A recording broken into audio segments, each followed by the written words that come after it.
Lafim-baovao afa-tanteraka kosa indray dia efa tafapetraka amin'izao fotoana izao ny komity nasionaly misahana ny fametrahana ny télévision numérique terrestre na ny TNT no ahafantaran'ny maro azy Androany raha toy ihany koa dia natokan'ity komity ity ho andro ny TNT.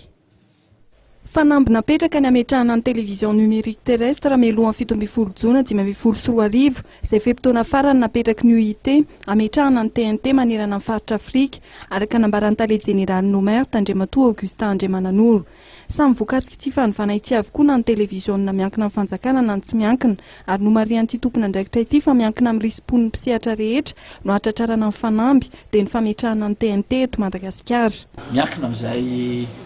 tondrozotra ho apetrakantsika eto fa amiko dia misy famelona daholo zany zavatra izany. Ireo tambanjotra rehetrarehetra izay azontsika ampiasaina na amin'ny alalan'ny zanabolana zany na amin'ny alalan'ity fibre optique ity izay ananantsika eto Madagasikara manana tombonantsika satria misy amin'ny 7,000 km mahery eo zao fibre optique eto Madagasikara dia azontsika atao tsara tokoa zany araka ny fahitako azy lafiny teknika ny mampiasa zany zavatra zany ampiroborobo sy ampivoarina ny tontolo iainana aman-jery. Ny zavatra miandry ny tsirairay ankehitriny amin'izay zavatra dia hoe mandehana amin'ny tena fiovana maro antsika sy ny tena fanovana ary tsy afaka anova antsika raha tsy tsika aloha no tompony zany fanovana izany zany hoe no amin'ny lafiny fanofanana ohatra amin'ny tontolo iainana aman-jery ho anareo izay voasahana zany dia misy ny fanofanana satria ankehitriny dia tsy hitovy intsony ny asa tandrify antsika rehetrarehetra zany tsy mitovy ny teo aloha intsony fa teo aloha dia ny mpamokatra ny tontolo iainana aman-jery no sady mpanaparitaka ny zavatra zany hoe sady producteur izy fournisseur de contenu izy no diffuseur. Rehefa miova izay tontolo ny asa zay dia mahasa vaovao anazy dia tsy maintsy manara-penitra antsika zany hoe isy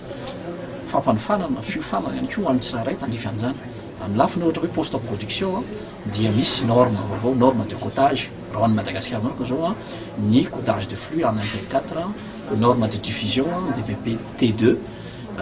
misy zany tsy maintsy fanofanana ara teknika tsy maintsy ohatra antsika fa za mino fa manam-pahaizana sy manan-talenta ny teknisiana malagasy tsy ho sarotra aminy izay manova zavatra zay.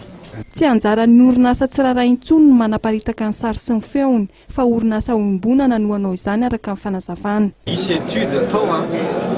ataon'le comité zany miaraka amina consultant maromaro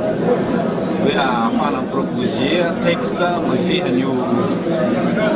TNT zany na resaka société de diffusion. Mbola tsy fantatra moa zany hatreto hoe inona ny forme lezy société anonyme ve sa société semi publique sa sur aloha fahitako anazy mety tsy maintsy ao ny fanjakana satria fanjakana no manana infrastructure afaka miparitaka Madagasikara na koa hoe misy bailleur de fonds koa mety finansier le société zany fa io misy texte efehany mbola eo foana amin'io na nandafany mbola eo foana ny conseil de l'audiovisuel miréguler ny contenu programme tsirairay.